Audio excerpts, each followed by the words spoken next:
Hola amigos, bienvenidos a esta presentación audiovisual. 6 claves para una vida más plena. Bienestar integral en confinamiento. Sencillo, práctico y efectivo. Es traído por ustedes por las educadoras y maestrantes en orientación de la conducta, profesora Daris García Guerrero, y mi persona, la profesora Aris Abesic Rivas.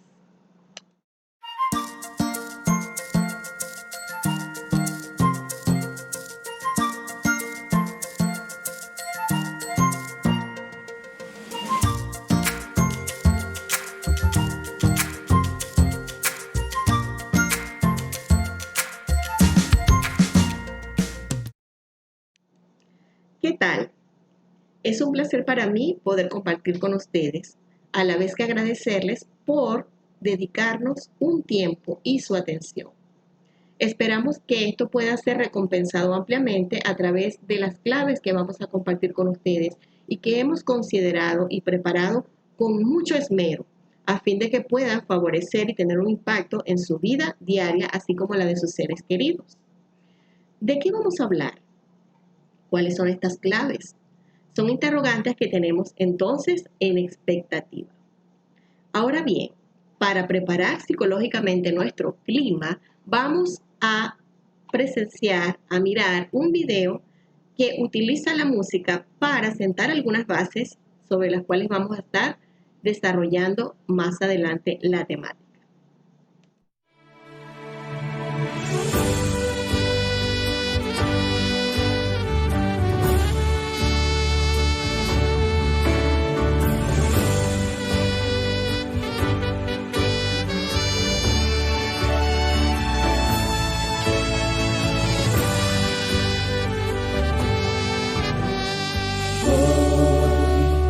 Necesitamos cambiar nuestra manera de actuar para vivir vidas plenas. Hoy necesitamos cuidar nuestra salud y pensar que una misión nos espera.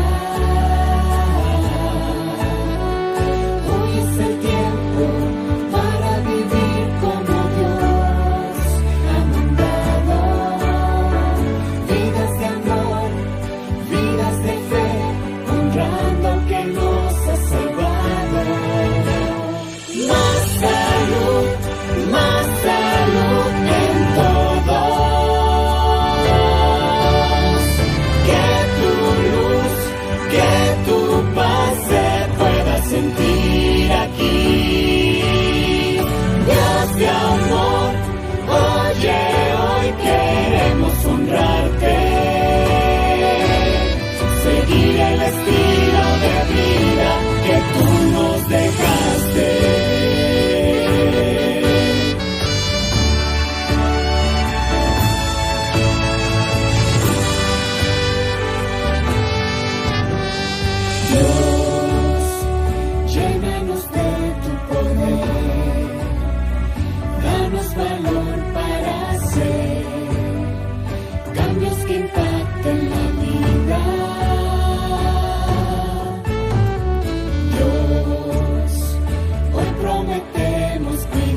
les ha parecido? Hemos pensado en aprovechar el potencial que tiene la música para fijar las ideas en nuestra mente. Y justamente algunas de las ideas que se presentan allí son las que vamos a desarrollar. Entre ellas, la idea de una mayor plenitud de vida.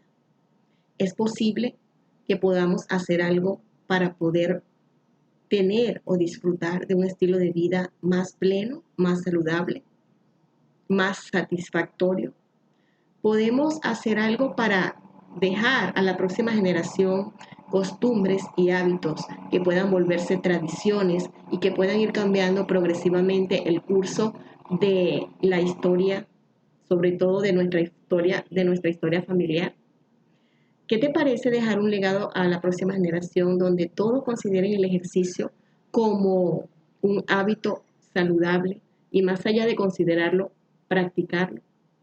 Vale la pena, ¿verdad? Entonces, nuestra invitación a través de todos estos audiovisuales es a tomar un poco de determinación y echar mano de estos sencillos, pero muy prácticos recursos disponibles y accesibles para todos para que podamos disfrutar de su eficacia y transformar nuestras vidas. Ahora bien, entrando en materia, como hablábamos hace un momento sobre el sueño. ¿Qué nos ha llevado a presentarles, por ejemplo, esta primera clave? Las otras las vamos a dejar como en stand-by para que ustedes mantengan el interés de ir descubriendo con cada uno de los estrenos de los audiovisuales de qué se tratan las siguientes. Pero por el momento vale la pena mencionar nuestros fundamentos filosóficos o las bases teóricas que nos han llevado a presentarles, por ejemplo, una clave, en primer lugar, como lo del sueño. Muy bien, para esto podemos aludir a dos principales fundamentos o pilares que hemos tomado en cuenta. En primer lugar, quisiera mencionar que nos hemos basado en una filosofía de estilo de vida planteada por una autora muy prolífica que tiene más de 100.000 páginas escritas y publicadas del siglo pasado, donde de una manera prácticamente visionaria pudo plantear que si seguimos las leyes de la naturaleza, somos consecuentes con ella y hacemos uso de, básicamente ella plantea 8 remedios naturales, nuestra calidad de vida y nuestra salud se van a ver impactadas de manera positiva y de manera muy notable. ¿Cuáles son estos principios básicos que ella plantea? Ella nos habla a través de sus escritos de 8 remedios naturales.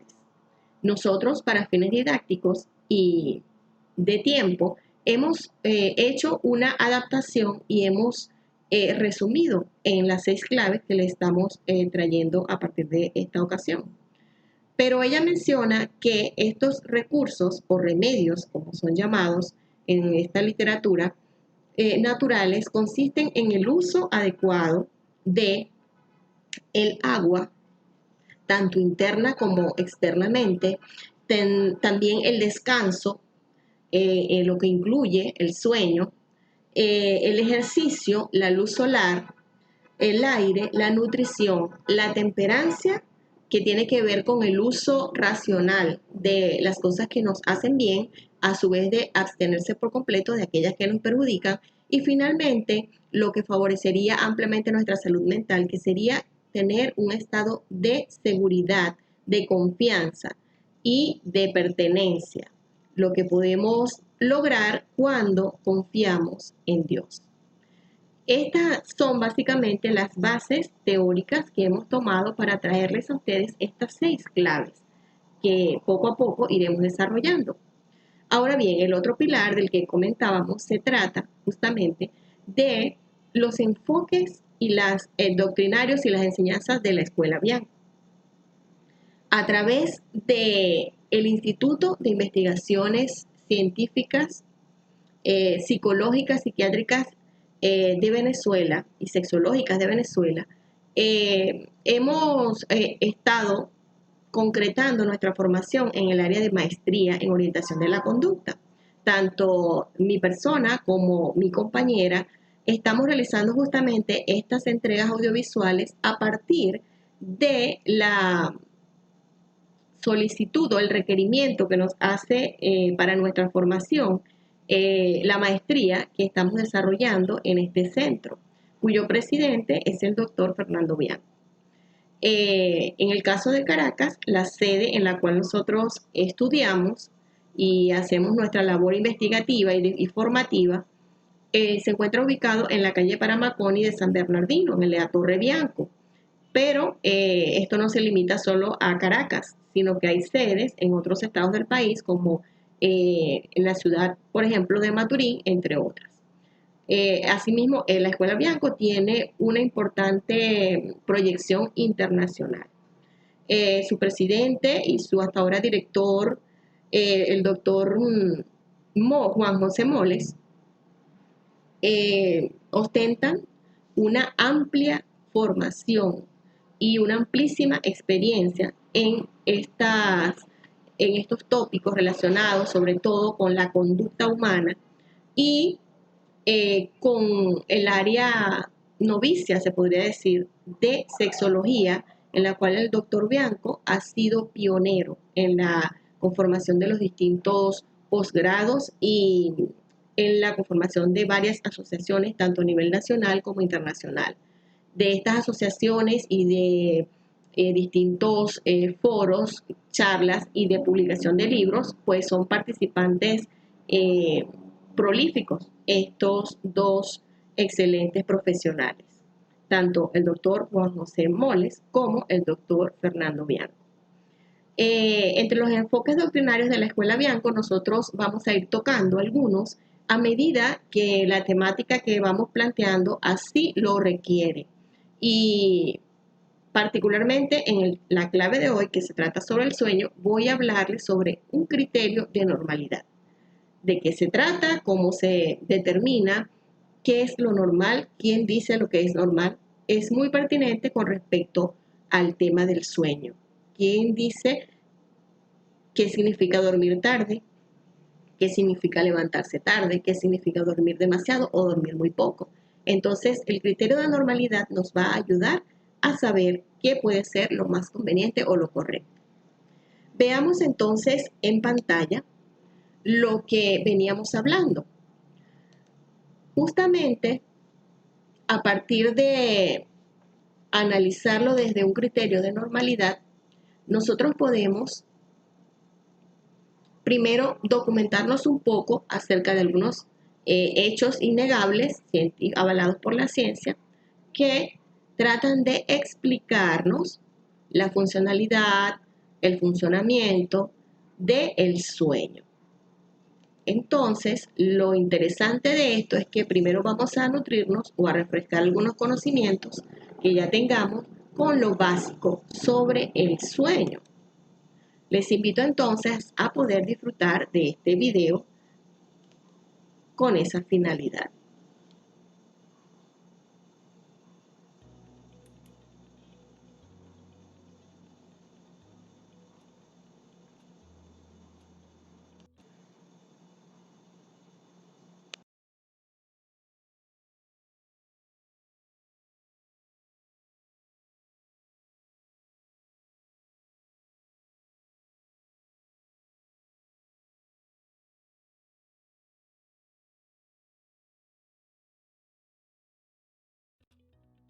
Cuando te desvelas, envejeces más rápido. Tu piel pierde suavidad. Al día siguiente tendrás una capacidad mental y física inferior a la que tendrías durmiendo 8 horas. Y seguramente tendrás un humor terrible. La melatonina condiciona la calidad y la profundidad del sueño. En condiciones fisiológicas normales, esta hormona se empieza a segregar en cuanto apagamos la luz y cerramos los ojos, ya que la glándula que la produce está conectada directamente a la vista. Para favorecer este proceso debes dormir en un lugar adecuado, alejarte de la tecnología y evitar las bebidas estimulantes. Si necesitas unas horas extras para alguna actividad, es preferible que duermas temprano y despiertes de madrugada, siempre que no lo hagas frecuentemente. Las horas que pierdas al dormir no podrás recuperarlas fácilmente y tu cuerpo quedará confundido varios días hasta volver a su ritmo normal. Cuando dormimos, los órganos internos descansan y se preparan para funcionar bien durante el día. Un buen descanso ayuda a consolidar la memoria y a reorganizar la información para extraer los datos más relevantes. La función del sueño es reparar y archivar. Tu cuerpo hace mucho por ti y merece un descanso adecuado. Pero dormir de más también es dañino. El secreto está en descansar entre 7 y 9 horas diarias, dependiendo de tu edad, y hacer todo lo posible para tener un descanso de calidad.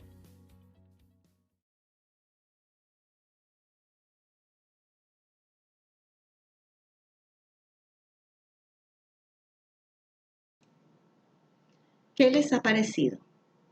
Allí pudimos, como dije antes, obtener algunos conocimientos o refrescar algunos que ya manejábamos. Pero volviendo al tema de lo normal, ¿qué podemos nosotros entonces rescatar de esta importante enfoque doctrinario de la Escuela Bianco? Veamos.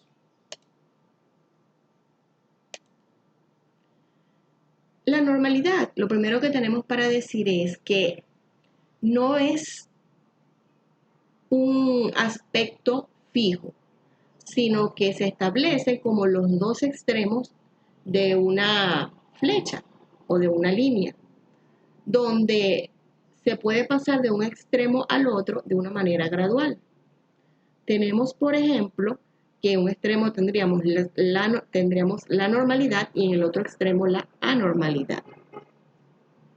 Ahora bien, la normalidad es concebida como la posición que debe asumir la persona para convivir en un sistema social. Es el deber ser.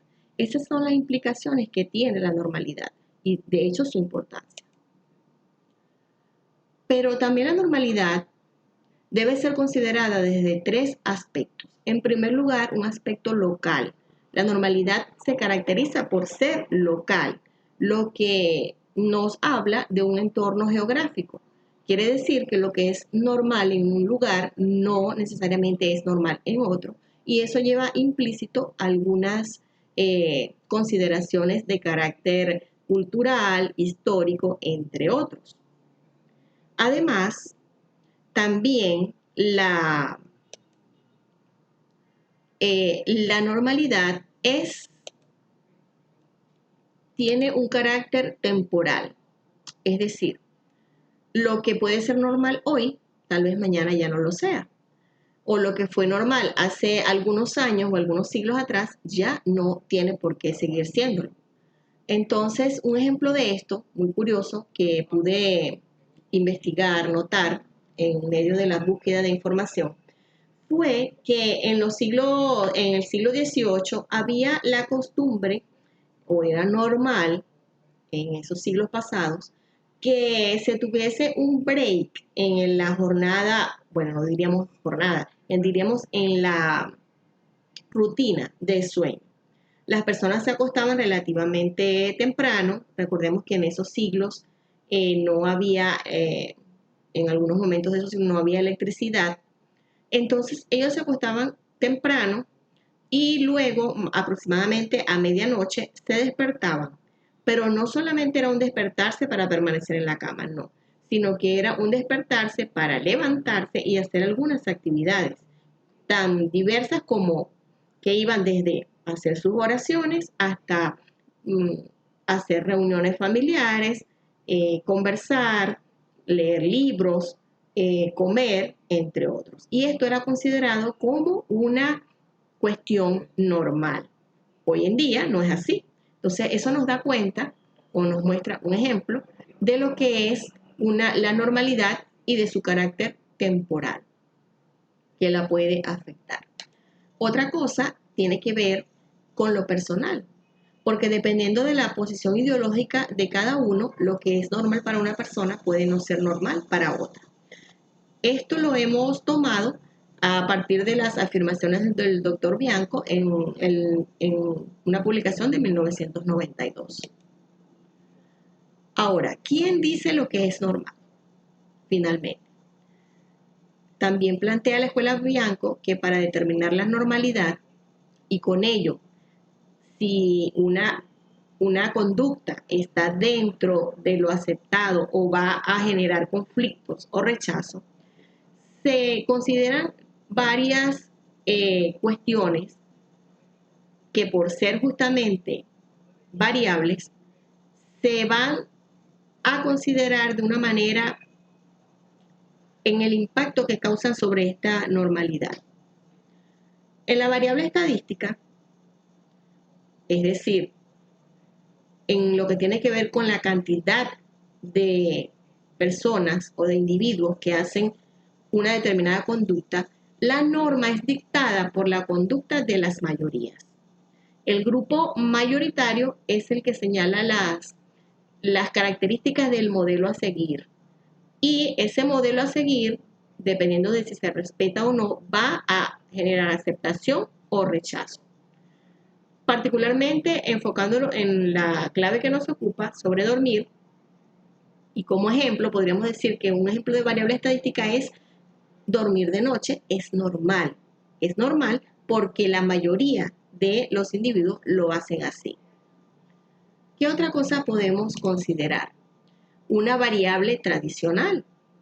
Es normal lo que establecen las tradiciones, por tanto es histórico y cambiante en el tiempo también.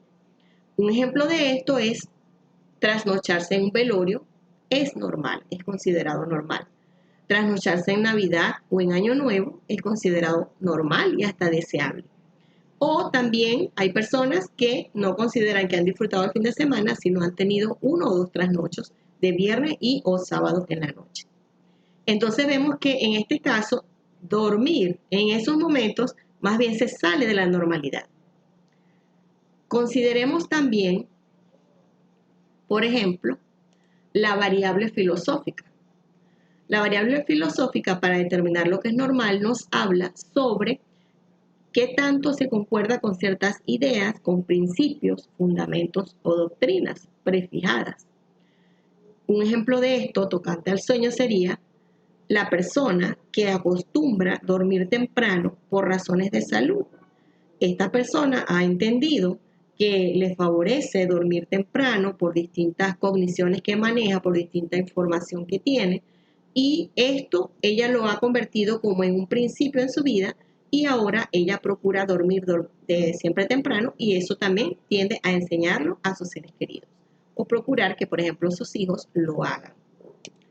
Otra variable interesante es la variable legal. ¿Por qué es interesante? Porque muchas veces no tiene estricta vinculación con las tradiciones o con la formación ideológica de algún particular, sino que se establece a través de códigos, leyes, que si bien son dictados por la mayoría, no siempre son acordes a tiempo y espacio. Puede que se encuentren en algún momento desfasadas, pero como tienen fuerza de ley, entonces dictaminan lo que se debería cumplir.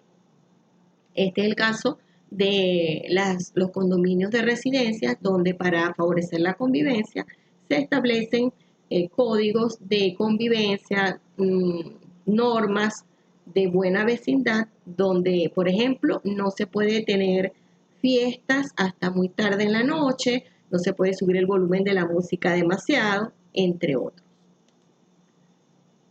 Podemos también considerar una variable ética para lo que tiene que ver con la determinación de lo que es lo normal. La variable ética, para mayor claridad, podemos identificarla con la operacionalización de los principios morales. Es decir, toma el individuo aquellas cosas que una sociedad considera correcta o no, pero él las adapta y hace su propia lectura de ellas, y esos principios éticos van a delimitar el alcance conductual de esa persona.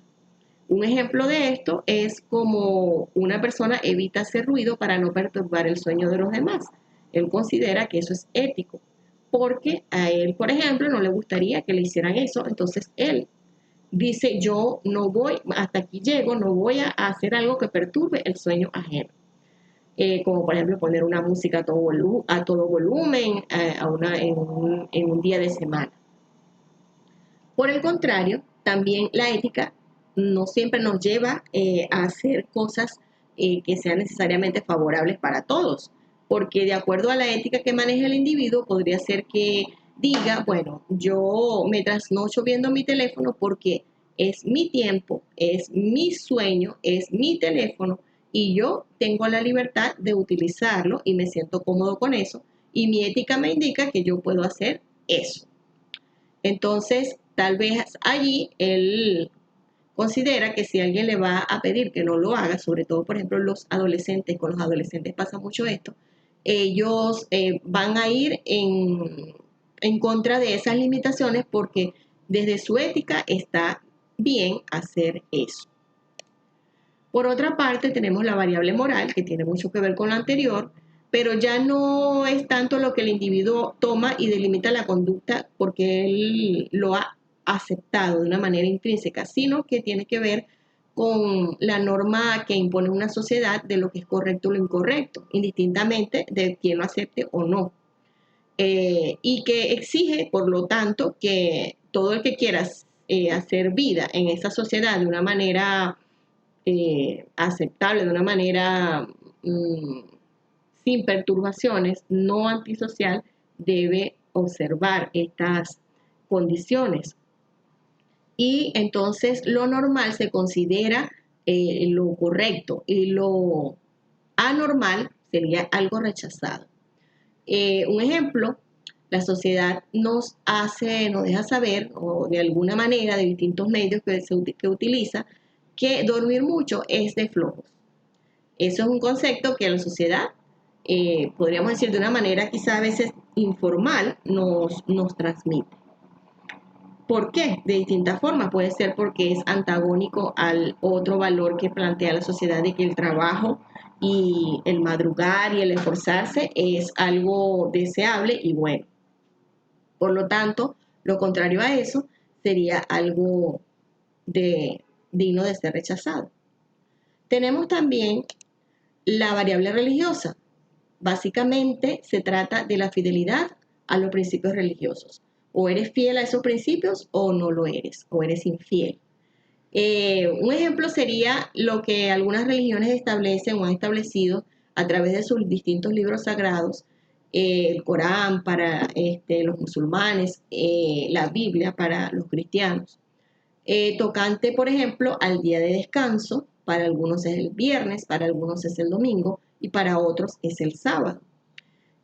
Asimismo, se han establecido fiestas especiales como la Navidad, Semana Santa, que incluso tienen un espacio consagrado en el calendario y son épocas de fiesta y de observar y de no trabajar. Son días feriados. Por otro lado, se tiene, por ejemplo, que la Iglesia Católica, de una manera contraria a lo que se venía planteando hasta el momento, condena el dormir mucho como parte o por estar como incluido en el pecado uno de los pecados capitales que sería la pereza. Entonces, una persona que duerme demasiado, pues estaría tal vez incurriendo en este tipo de situaciones pecaminosas. Entonces vemos que allí lo normal sería que no se incurriera en esto, porque hacerlo pasaría a ser considerado desde un punto de vista religioso, que no de frecuencia, que no de estadísticamente hablando, una situación anormal o normal. Continuando con nuestra temática, vale también decir que dentro de la normalidad o de lo que escapa a la normalidad, podemos encontrar unos extremos que ya se convertirían en trastornos del sueño. Esto lo vamos a tocar someramente, puesto que lo vamos a hacer de manera de cultura general. No vamos a profundizar en ello, puesto que no pertenece directamente a nuestro campo de práctica, ya que nuestra preparación comprende la orientación conductual, más no la aplicación de terapias desde el punto de vista como de un psicólogo, de un profesional de la psicología o un psiquiatra.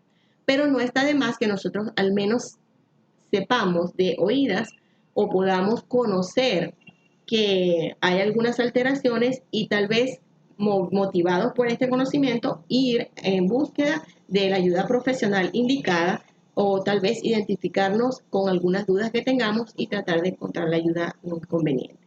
Entonces tenemos como trastornos del sueño que básicamente se agrupan en cinco grandes vertientes. Que tenemos las que tienen que ver con conciliar el sueño y permanecer dormido, las que tienen que ver con quedarse dormido en momentos inapropiados, como durante el día o cuando se maneja o cuando no estamos en un lugar como para dormir. También las que tienen que ver con dormir demasiado y las que tienen que ver con conductas anormales durante el propio periodo de estar dormidos o de sueño. Los problemas para conciliar el sueño y permanecer dormido son más o menos similares y comparten la denominación de insomnio.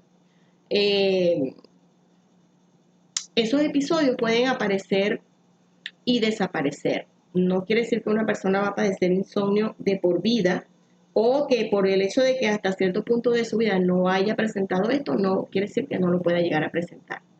Se clasifica básicamente en dos grandes formas o grupos, que son los que duran entre 2 y 3 semanas, que serían a corto plazo, y generalmente son motivados por situaciones críticas, de crisis, de duelo, de problemas de confusión mental, afrontamiento de circunstancias difíciles, estrés postraumático, y tienen esta duración un poco menor. Pero también están otros que son más duraderos, que serían los que trascienden a ese tiempo y se consideran crónicos.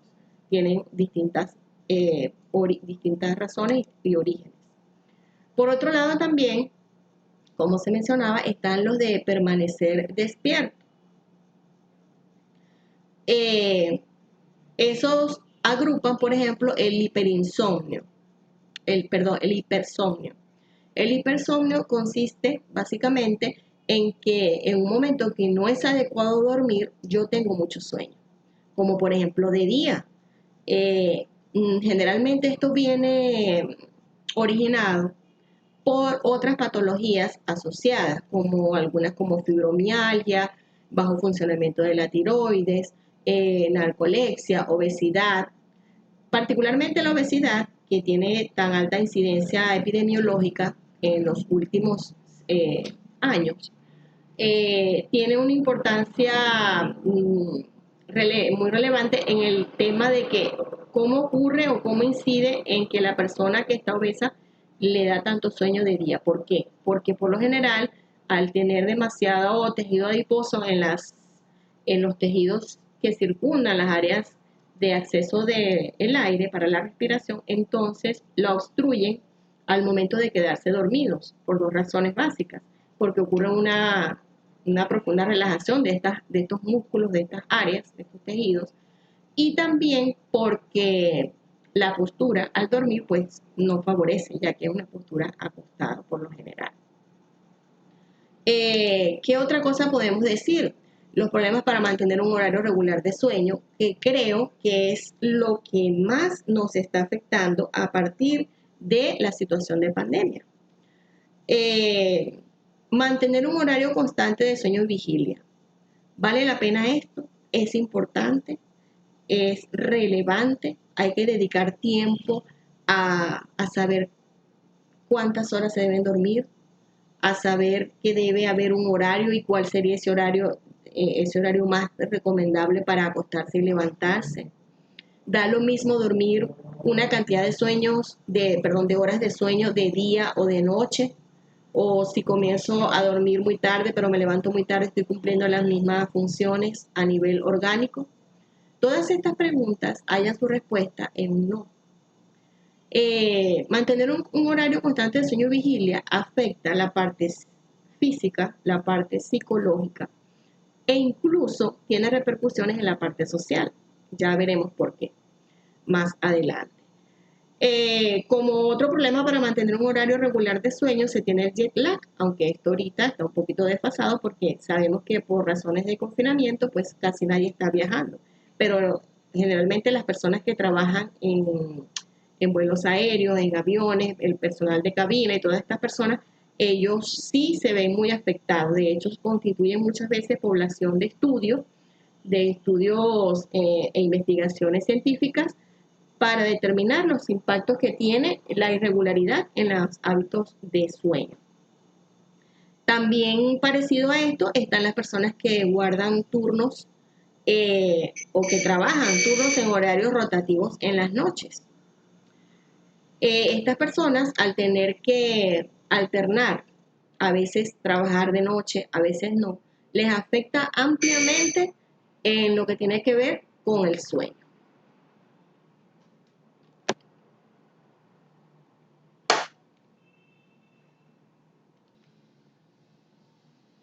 Como veníamos hablando entonces, tener un turno en horario rotativo en las noches causa bastantes afectaciones en la parte física, en la parte psicológica y en la parte social o de la interacción entre las personas. ¿Qué podemos decir de la parte física? En la parte física, como pudimos observar en el video inicial donde tratábamos lo básico, el sueño obedece a la secreción de determinadas hormonas, entre ellas la más notable es la melatonina. Esta hormona secretada por la glándula pineal está vinculada con el ciclo de oscuridad y con lo que perciben nuestros ojos tocante a qué cantidad de luz estamos expuestos. De tal manera que el pico de melatonina se alcanza aproximadamente a las 10 de la noche. Es decir, lo que nos produce esa oleada primera de sueño en condiciones de normalidad o de tener la salud conservada. Ahora bien, cuando nosotros ignoramos ese llamado de la naturaleza a dormir y nos ocupamos de otras cosas, de otras actividades, ignoramos esa necesidad que nos genera el propio cuerpo o nos la hace saber a través de distintas manifestaciones, como por ejemplo pesadez en los párpados, ganas de bostezar, ralentización del pensamiento, de la claridad mental y todo eso. Cuando nosotros ignoramos todas estas cosas y, bueno, además sabemos bien, hemos experimentado en carne propia lo que es tener sueño, cuando ignoramos estas manifestaciones y nos dedicamos a hacer otras actividades, comienza a ocurrir un desequilibrio a nivel hormonal, porque, como veíamos al inicio, el sueño también tiene la función de la reparación del daño ocasionado o el desgaste ocasionado por las horas de vigilia, donde el cuerpo, el cerebro y demás órganos internos tienen una alta demanda y justamente en la noche se debería entrar en un periodo de ralentización de todas estas funciones con el objetivo de que pueda ocurrir con mayor eficacia la reparación, la reconstitución, lo que haya que reponer a nivel de huesos, a nivel de piel, a nivel de sangre, a nivel de mucosas, por ejemplo la mucosa gastrointestinal, entre otras muchas, a nivel nervioso. Todas estas funciones de reparación o de reconstrucción celular se ejecutan mejor en las horas de reposo y de sueño. Esto nosotros lo conocemos empíricamente porque cuando estamos enfermos, lo que se impone es el descanso, es el reposo, para que el cuerpo pueda hacer acopio de todos sus recursos y de todas sus energías para encaminarlas o encauzarlas a la reparación de lo que esté dañado o de lo que requiera ser remediado. Entonces de esto podemos hablar desde el punto de vista físico. Cuando ignoramos las horas de sueño y dormimos, pero en un horario distinto, no estamos colaborando, no estamos siendo cooperativos con nuestro propio cuerpo, porque donde mejor, recuerden que nuestro cuerpo es un organismo completamente coordinado. Entonces, donde se ejecutan muchísimas, cientos de miles de reacciones químicas por segundo, y de donde unas dependen de las anteriores y las que siguen dependen de estas que se están efectuando en determinado momento. Entonces, cuando se ignoran estos procesos o estos ritmos, particularmente el ritmo circadiano, del cual hablaremos un poquito más adelante, estamos imponiéndole al cuerpo realizar estas funciones pero en desventaja, en condiciones menos favorables e incluso con menos recursos o en ausencia de algunas de las sustancias que favorecerían la mejor reparación celular, la mejor función de algunos de estos órganos internos. Desde el punto de vista psicológico, la falta de sueño o el trastorno o la irregularidad en el sueño, que es de lo que estamos hablando específicamente en esta parte, también nosotros empíricamente sabemos que nos afecta, porque después de un trasnocho, al día siguiente nuestro ánimo no se encuentra igual. Nuestra capacidad de lidiar con las circunstancias del día a día se ve afectada, la toma de decisiones, la respuesta, la capacidad de alerta, la velocidad de respuesta. Todas estas son cuestiones que hacen de nuestro funcionamiento u operatividad que tenga un estatus. Pero cuando no dormimos bien, cuando nos faltan horas de sueño o el sueño es de mala calidad, nuestro estado de ánimo, nuestras emociones y la manera como nosotros enfrentamos el día a día, pues se va a ver afectado. También decíamos que se afecta en lo social. ¿Por qué? Porque la irritabilidad que se puede tener al día siguiente o a los días de no estar durmiendo bien, sobre todo si es un periodo que se ha mantenido prolongadamente de insomnio, aunque sea parcial, pues nos hace tener poca disposición a ser tolerantes, a ser pacientes, a buscar alternativas a problemáticas que se puedan presentar.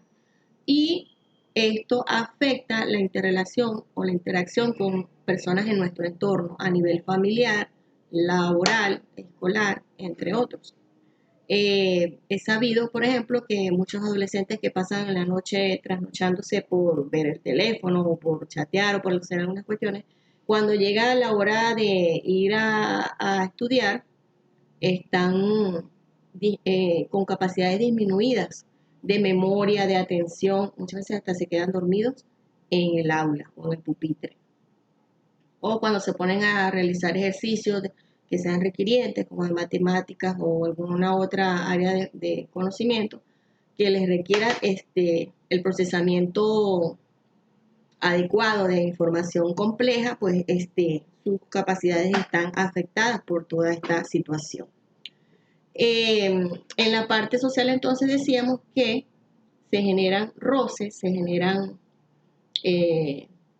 bajo rendimiento en el tema laboral y todas estas cosas, tanto laboral también como escolar, derivados de una cosa tan sencilla y tan cotidiana como lo es el sueño. Por eso es que hemos querido traer esto como una de las claves. Ahora fíjense ustedes que el sueño cumple con una de las condiciones que hemos planteado, que es la sencillez y la practicidad. No tenemos que pagar para dormir. Realmente las personas que hacen esto de alguna manera serían las que tienen que tomar pastillas para poder conciliar el sueño. Pero no hay ninguna de estas condiciones que no pueda mejorar con la regularidad y con la práctica o la instauración de hábitos más saludables que traten de obedecer las leyes naturales que Dios nos ha dejado, con lo que fuimos creados, el estilo de vida que obedece a la naturaleza. En este caso, el ciclo diario de sueño y vigilia, de día y noche, de luz y oscuridad. Continuando con este aspecto, porque nos parece muy pertinente desde el punto de vista del confinamiento que tenemos a raíz de la pandemia, se está dando mucho el fenómeno de que aquí se menciona como fase de sueño retrasada, que se trata de irse a dormir muy tarde en la noche y dormir hasta el mediodía. Aplicando ciertos criterios de normalidad, podríamos decir que aún antes de que hubiese confinamiento, esto era algo relativamente normal en el grupo etario de los adolescentes, porque ellos están en un proceso de adaptación a los cambios fisiológicos que ocurren en su cuerpo para esta etapa de su desarrollo evolutivo, entre otras cosas, sobre todo en la época de vacaciones, porque obviamente que en la época escolares, cuando tienen que ir a sus distintos planteles, pues ellos deben levantarse temprano, pero entonces se dan los efectos que ya mencionaba con anterioridad de bajo rendimiento. Entonces decíamos que esto puede ser considerado hasta cierto punto normal en algunos grupos etarios como de los adolescentes y los jóvenes, pero no porque sea normal quiere decir que no tenga consecuencias. Por otro lado, también tenemos una fase de sueño avanzada o, vamos a decirlo, no retrasada, sino como que adelantada, que tiene que ver con lo que le pasa con frecuencia a los adultos mayores, a muchos de ellos, que se van a dormir temprano por la noche, pero se despiertan muy temprano. Entre estos dos aspectos sería preferible el segundo, pero normalmente lo que ocurre es que ellos manifiestan incomodidad porque se despiertan a horas realmente muy tempranas, como cuestión de 3 de la mañana algunos, y manifiestan no poder dormir más. Entonces esto también les genera en el día episodios donde se quedan dormidos en una silla, entre otras cosas, lo que merma su efectividad mientras ocurre el día. Pero ¿qué respuestas tenemos nosotros, ya que somos conscientes de lo que es normal, de lo que no es normal, de lo que debería ser pero no es? Ya que tú has podido quizá identificarte con algunas de estas situaciones irregulares. El objetivo principalmente consiste en regularizar lo que está fuera de orden, porque el funcionamiento de nuestro organismo obedece a ciclos, a ritmos, y en tratar de hacer congruencia con estos ciclos, hay beneficios. Ya hemos visto que hay beneficios para la parte física, la parte psicológica. Entonces nosotros hemos traído las formas como podemos, una vez que miramos que hay que hacer unos cambios, ¿qué podemos hacer para cambiar esto? No basta con saber que hay que cambiarlo o con querer cambiarlo, sino también tenemos que conocer cómo. De allí también que entonces hacemos énfasis en la practicidad de la clave que hemos traído. La terapia cognitivo-conductual es algo que nosotros hemos traído porque forma parte de nuestra preparación como profesionales en el área de formación de orientación de la conducta. ¿De qué se trata esto?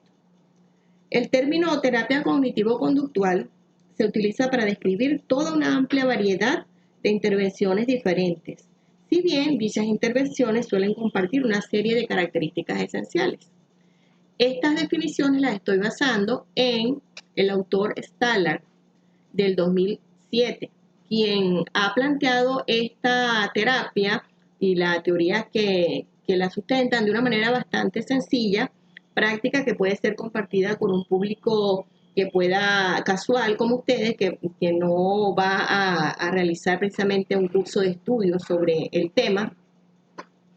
Y la sencillez con que lo vierte y lo trata, pues ha sido motivo de que sea consultado aquí en este medio. La terapia cognitivo-conductual se basa en unos modelos empíricamente comprobables, es decir, no son cuestiones traídas por los cabellos, sino que se basa en una multiplicidad de observaciones que se cumplen vez tras vez, repetitivamente.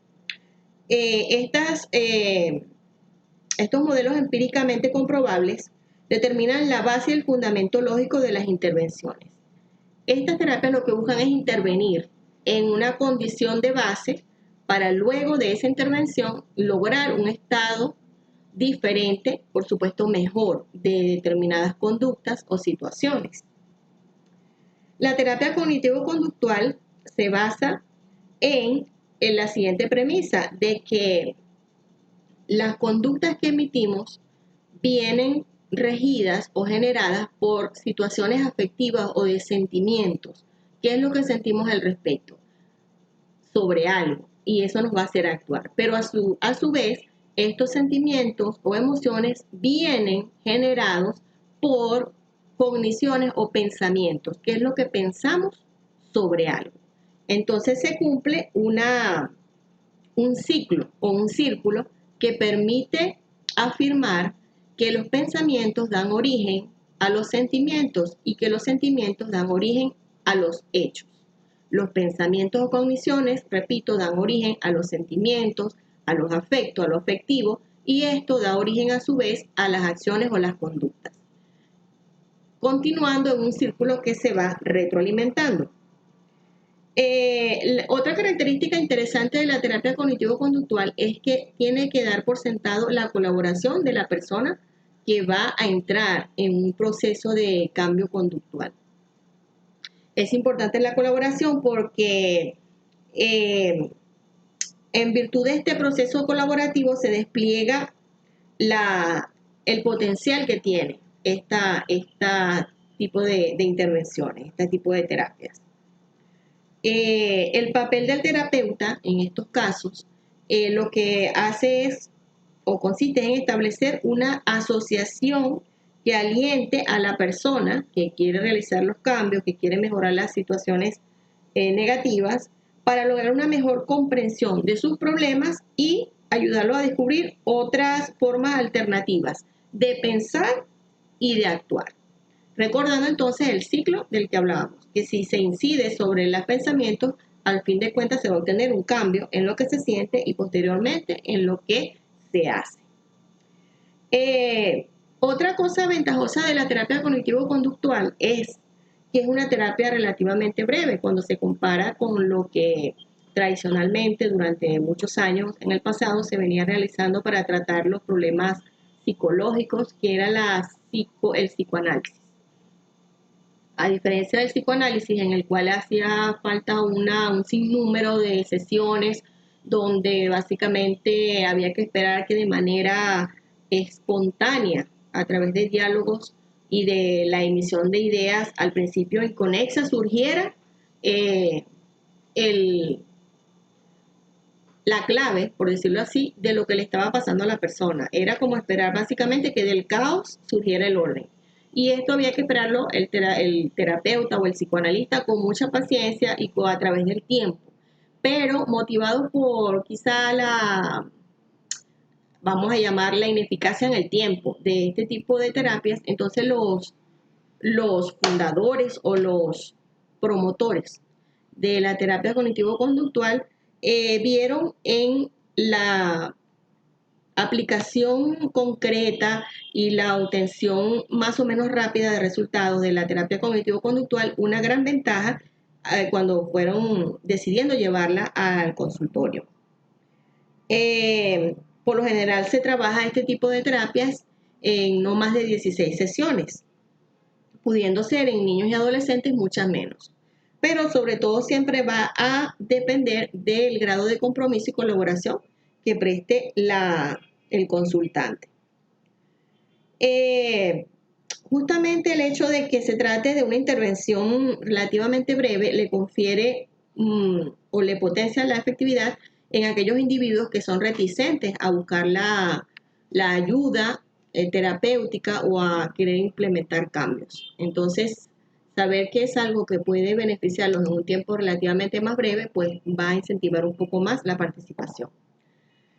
Aquí en la lámina que se muestra, podemos observar de una manera un poco más gráfica los ciclos, un ciclo funcional y un ciclo disfuncional. En el ciclo disfuncional, para ilustrar un poco lo que veníamos hablando, los pensamientos, las conductas y los sentimientos son caracterizados de una manera negativa, excesivamente autocrítica, los pensamientos son selectivos y sesgados. ¿Qué quiere decir esto?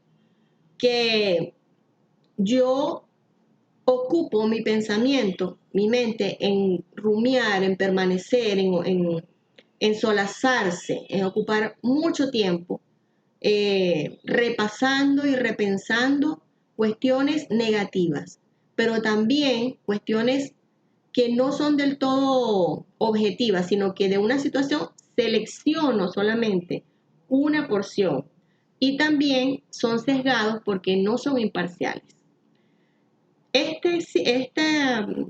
Esta manera de pensar conlleva a una manera de sentir. Esta manera de sentir entonces no va a ser otra como consecuencia de estos pensamientos que un malestar, ansiedad, depresión, agresividad. Porque ¿quién puede estar sintiéndose bien cuando lo que está pensando son cuestiones negativas? Se está sintiendo frustrado porque se critica excesivamente a sí mismo o a otros. Y cuando solamente ve la parte menos amable de cada situación. Pero entonces esto no se detiene allí, sino que a partir de los sentimientos negativos, entonces se van a generar conductas. Estas conductas van a consistir en evitar situaciones, en retraerse, en abandonar cualquier empresa o emprendimiento, que entiéndase por empresa o emprendimiento, desde intentar salir a hacer algo con unos amigos o a intentar comenzar un nuevo trabajo o a mudarse o a hacer un nuevo curso de estudio, cualquier cuestión o proyecto personal, a renunciar. Y en fin, esto lo que hace es una inadecuación que resulta negativa desde muchos puntos de vista para la persona, le hace la vida más difícil. Por el contrario, en el ciclo funcional, los pensamientos están también los sentimientos y la conducta, pero el contenido de ellos, las características de ellos, es lo que lo hace que el resultado sea muy diferente. El resultado de un ciclo funcional es la adaptación, la adecuación. ¿Y dónde comienza todo? En la mente. Los pensamientos más positivos. Se reconoce y admiten los logros, no solamente los fracasos.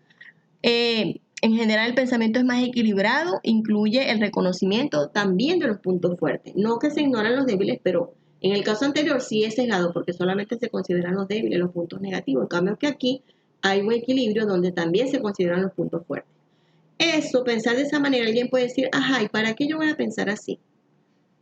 Bueno, sencillamente porque eso nos trae bienestar, nos trae relajación, nos da satisfacción y nos da serenidad.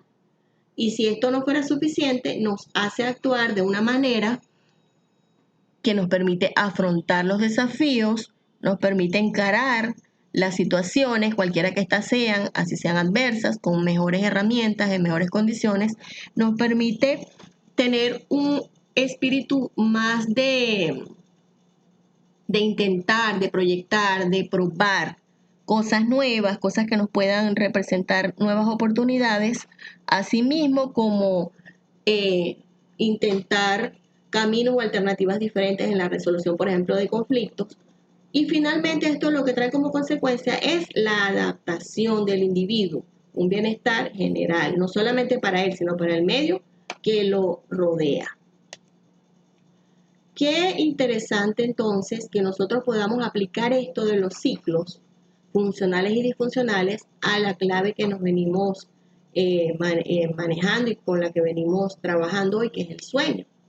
En esta siguiente lámina ustedes pueden observar algo ya más práctico aplicado al sueño. Fíjense, podemos empezar por cualquier parte. Comenzar por acá, por los pensamientos negativos. Cuando tenemos pensamientos negativos, por ejemplo, antes de dormir, estos impiden la relajación y el sueño placentero. Es decir, de entrada, muchas personas van a tener dificultad para conciliar el sueño debido justamente a que no pueden dejar de pensar en algunas cosas negativas. Estos pensamientos negativos van a suscitar dudas y preocupaciones. Esas preocupaciones son conocidas que se tienen en base a lo que llamamos la triada cognitiva, que es pensamientos negativos o preocupaciones sobre mí mismo, sobre yo, sobre los demás, sobre la conducta de los demás o sobre lo que yo hago e influir sobre los demás y sobre el futuro. Estas tres cosas, pensar, rumiar, pensamientos sobre estos tres aspectos van a llevarnos a que tengamos emociones desagradables. Esas emociones desagradables van a caracterizarse, por ejemplo, como frustración, ineficacia, incompetencia, irritabilidad, tristeza, depresión. Nos hacen sentir tristes, deprimidos, angustiados y nerviosos o ansiosos. ¿Quién puede dormir bien cuando está con todo este cúmulo de sentimientos y de emociones, verdad? Por ejemplo, en el aspecto entonces de lo que hacemos, no dormir porque se peleó, porque se gritó, porque hay una intolerancia, porque hubo un problema en el día, porque no pude hacer lo que tenía que hacer, son repercusiones de lo anterior en la conducta, en lo que hacemos. Y esto a la vez hace que nos sintamos desinteresados y desmotivados. Y a veces buscamos distracciones que son nocivas, que no nos ayudan.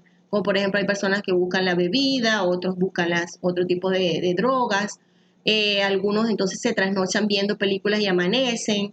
Entre otras conductas que puedan estarse considerando como para tratar de disminuir la carga emocional y la carga negativa pues que la persona está sintiendo, la falta el malestar. Entonces, finalmente, cuando hacemos todo eso, se cierra arriba, se va cerrando el ciclo porque comenzamos a confirmar que somos un desastre.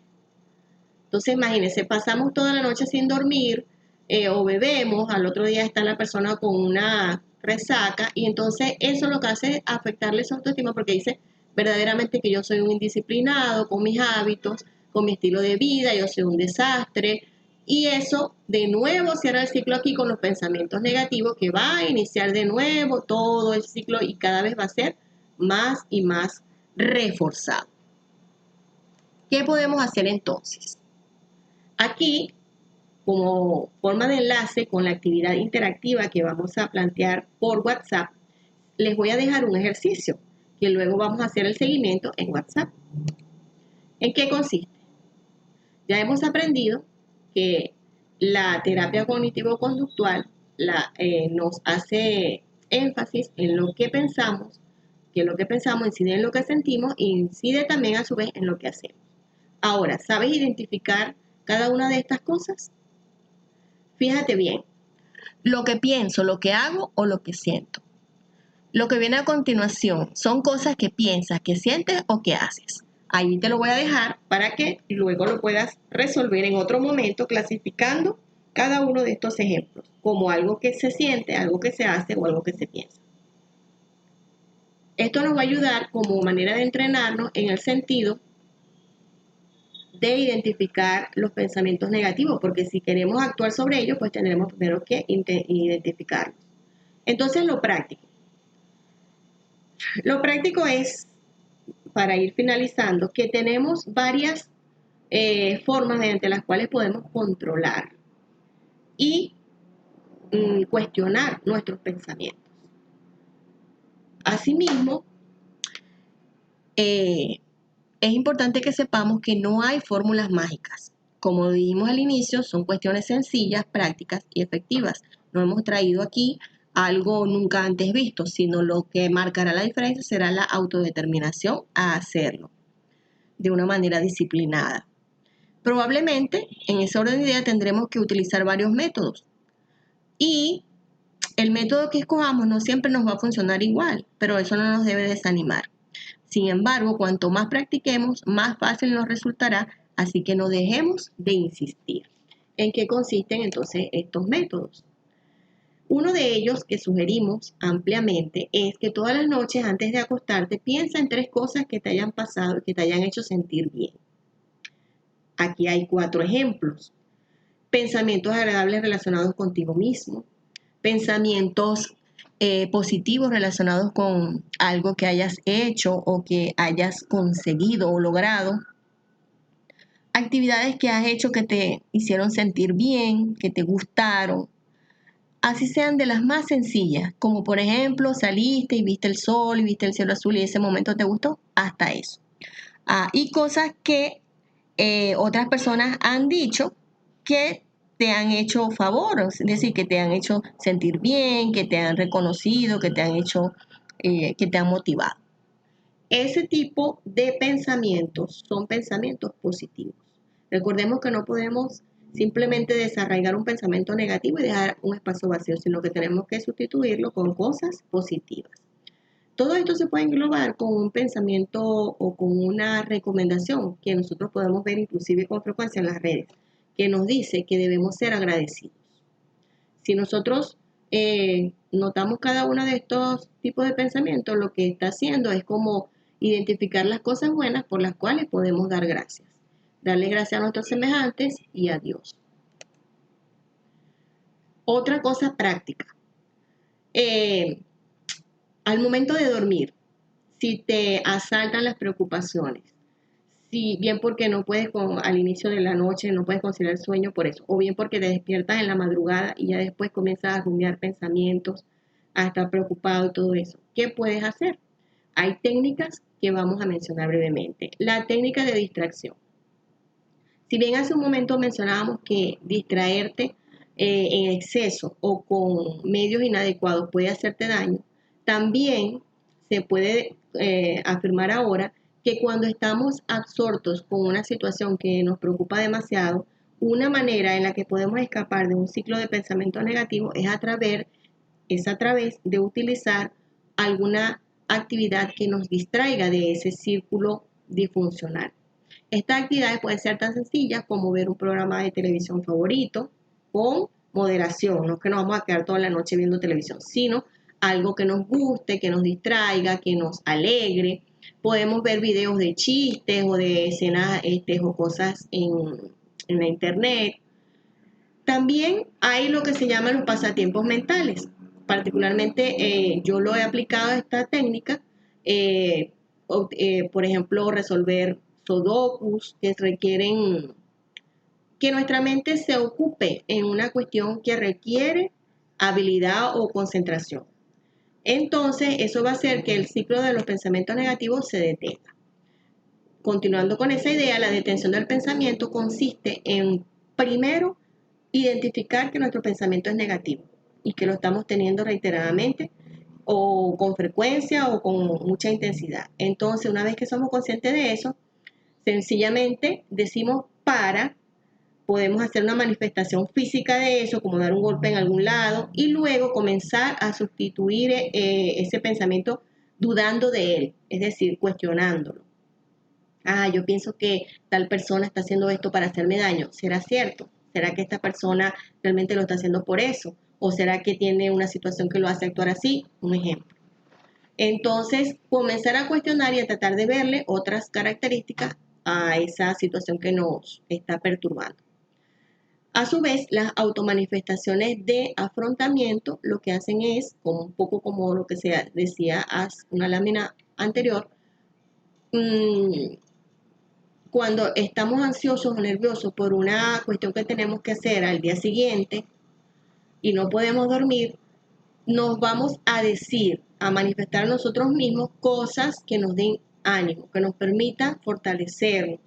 Para esto es muy útil las personas que son cristianas, que creen en la Biblia, poder utilizar las enseñanzas que están allí, las promesas que Dios les hace para fortalecerse, para confiar en que Dios está ayudándole y que va a poder salir adelante con alguna situación difícil que tenga que enfrentar, por ejemplo, esa semana o el día siguiente. Y por último, tenemos aquí aprender a bajar el volumen. Esta es una técnica muy interesante y muy imaginativa. Se trata de pensar en esos pensamientos repetitivos negativos como una cinta o como una grabación que está en nuestra mente. Y entonces vamos a pensar que esa grabación la podemos tener en un iPod o en el teléfono. Entonces ahí pensamos dónde yo enciendo la grabación en ese teléfono mental, dónde yo lo apago, dónde yo le subo volumen, dónde le bajo. Entonces comenzar en nuestra mente imaginarnos eso. Entonces ejercitarnos. Por ejemplo, estoy teniendo un pensamiento negativo sobre que no voy a poder realizar una tarea que es muy exigente.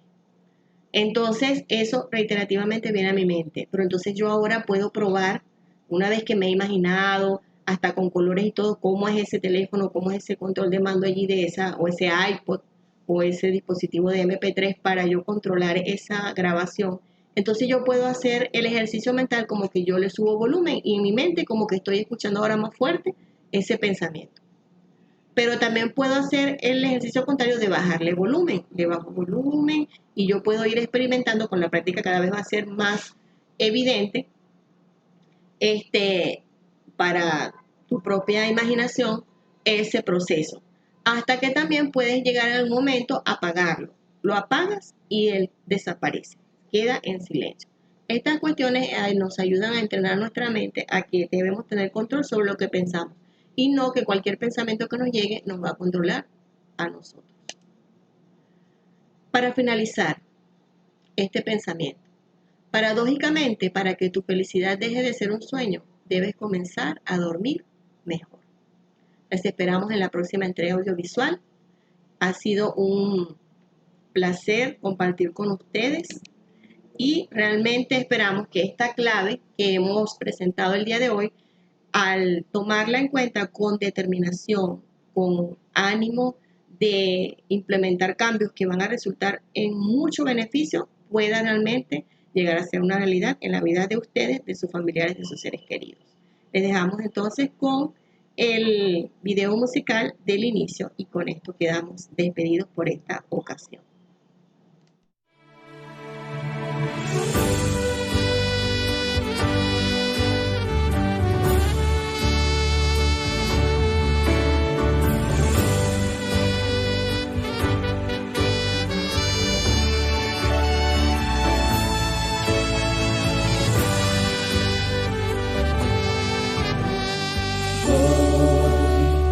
Necesitamos cambiar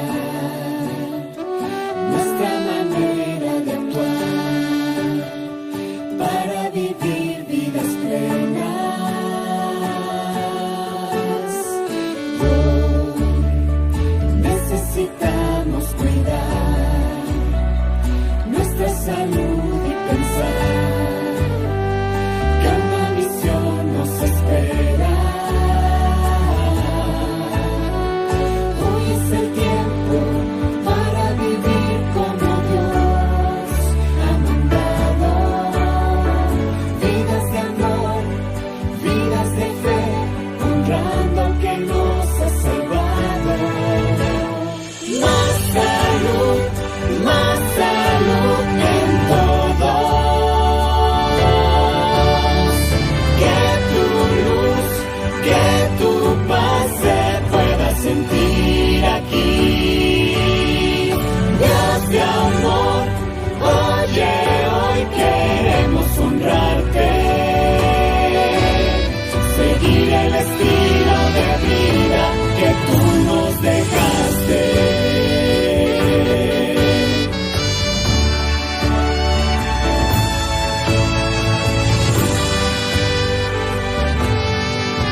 Seguir el estilo de vida que tú